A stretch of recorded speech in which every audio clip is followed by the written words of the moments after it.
Hello students, আবারও চলে এসেছি একটা নতুন ক্লাস নিয়ে।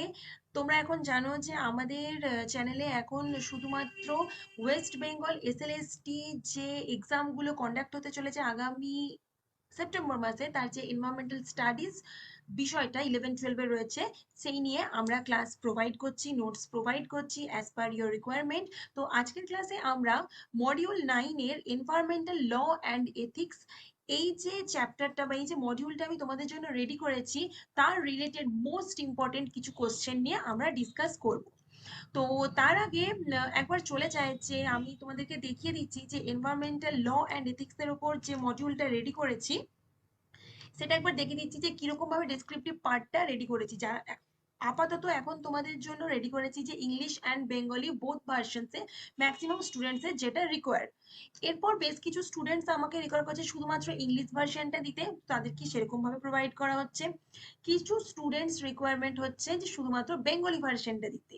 তো এখানে শুধুমাত্র ডেসক্রিপটিভ পার্টটা ইংলিশে রয়েছে, যেটা তোমরা স্ক্রিনে এখন দেখতে পাচ্ছ, এবং যে কোশ্চেন অ্যান্সার গুলো রয়েছে সেগুলো কিন্তু ইংলিশ বেঙ্গলি দুটো ভার্সনসে রয়েছে, যাতে বোথ মিডিয়ামের স্টুডেন্টসরা ক্লাসগুলো ফলো করতে পারে। তো তোমরা যদি বেঙ্গলি ভার্সনসে নোট চাইছো তো বেঙ্গলি ভার্সনসে পেয়ে যাবে, যদি ইংলিশ ভার্সনে চাইছো বা এইভাবেই চাইছো তাহলে এরকমও কিন্তু তোমরা পেয়ে যাবে।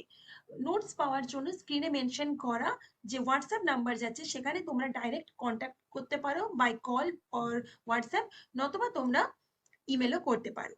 যেখানে তোমরা এই ধরনের পিডিএফ এ যেগুলো আমাদের most important question law and ethics থেকে, যে এরকম সব ল গুলো অ্যাজ পার ক্রোনোলজিক্যাল অর্ডারে 1905 থেকে শুরু করে স্টিল নাও 2010-11 পুরো একটা জায়গাতে তোমরা কিন্তু সমস্ত অ্যাক্ট গুলো পেয়ে যাবে। আর এইটুকু বলতে পারি যে এই অ্যাক্টের লিস্টটা যদি কেউ মনে রাখতে পারো, এখান থেকে এক থেকে দুটো কোশ্চেন তো আসবেই আসবে, এবং এই লিস্টটা যদি কেউ পুরো একবার মনে করে নিতে পারো, পড়ে যেতে পারো, তাহলে আশা করছি যে এই চ্যাপ্টার থেকে কোনো কোশ্চেন কিন্তু কোনো স্টুডেন্টের আটকাবে না, এটুকু অ্যাসিওর আমি দিতে পারি। ওকে, তো চলো দেখে নি বেশ কিছু কোশ্চেন এই চ্যাপ্টার থেকে, যেটা আজকের ক্লাসে আমি তোমাদের জন্য রেডি করেছি। প্রথম কোশ্চেনটা হলো, দূষণকারীরা অর্থ প্রদান করে, যেটাকে আমরা পলিউটার পে প্রিন্সিপাল বলি, এই যে নীতিটা রয়েছে এটা ভারতের কোন পরিবেশ আইনের অন্তর্ভুক্ত? বায়ু আইন 1981, জল আইন 1974, পরিবেশ সুরক্ষা আইন 1986, নাকি জাতীয় পরিবেশ সুরক্ষা 2006? সঠিক উত্তরটি হলো পরিবেশ সুরক্ষা আইন 1986। নেক্সট কোশ্চেনটা চলো ডিসকাস করে নিই। জলাশয়ের যে দূষণকারী পদার্থের নিঃসরণ নিয়ন্ত্রণ করে কোন আইন? জলাশয় যেহেতু বলেছে মানে জল রিলেটেড, অবশ্যই কিন্তু সেই আইনটা হবে। তাহলে এখানের মধ্যে আমাদেরকে দেখে নিতে হবে কোন আইন, যেটা কিনা জল। দেখো নাম্বার 2 অপশন, জল দূষণ প্রতিরোধ এবং নিয়ন্ত্রণ আইন। তো সঠিক অ্যান্সারটা হলো জল দূষণ প্রতিরোধ এবং আইন। বিশুদ্ধ বায়ু আইন প্রবর্তন করা হয়েছিল কিসের মাধ্যমে? বিপজ্জনক বর্জ্য ব্যবস্থাপনার মাধ্যমে, বায়ুর যে মান নিয়ন্ত্রণ এবং বায়ুর যে দূষণ নিয়ন্ত্রণ করা, উপকূলীয় অঞ্চলটা রক্ষা করা, নাকি জল দূষণ নিয়ন্ত্রণ করা? বিশুদ্ধ বায়ু আইন প্রবর্তন করা হয়েছিল আমাদের অ্যাটমসফিয়ার বা বায়ুর যে মান সেটাকে নিয়ন্ত্রণ করা এবং বায়ুর দূষণকে কন্ট্রোল করা বা নিয়ন্ত্রণ করা। ওকে, পরিষ্কার পরিবেশের অধিকার ভারতীয় সংবিধানের কোন অনুচ্ছেদের অধীনে স্বীকৃত? Article 21, article 19, article 48A, article 51A। তো সঠিক উত্তরটি হলো আর্টিকেল 21। ভারতের বায়ুর মানের মান নির্ধারণ করেন কোন প্রতিষ্ঠান?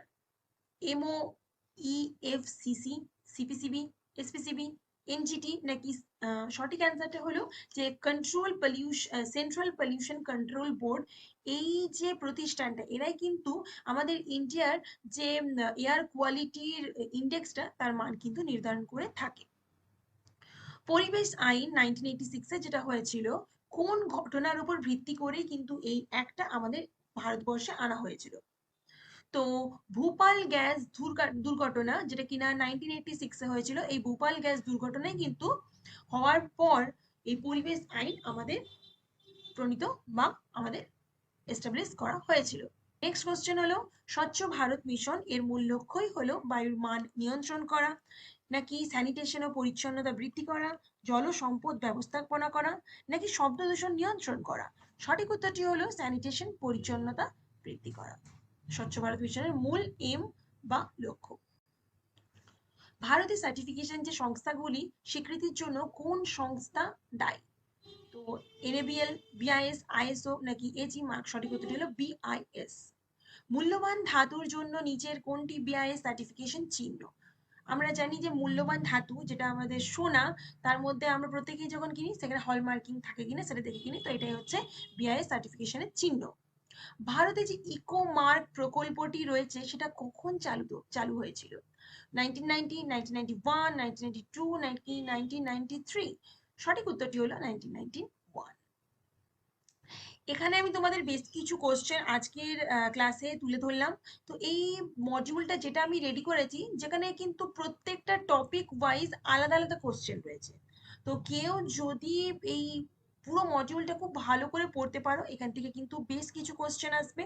এবং যে কোশ্চেনগুলো দিয়েছি তোমাদের জন্য রেডি করেছি, এখান থেকে একটা তোমাদের ধারণা হয়ে যাবে যে কি জাতীয় কোশ্চেন এই চ্যাপ্টার থেকে আগামী ওয়েস্ট বেঙ্গল এসএলএসটি-তে এনভায়রনমেন্টাল স্টাডিজ রিলেটেড আসতে পারে।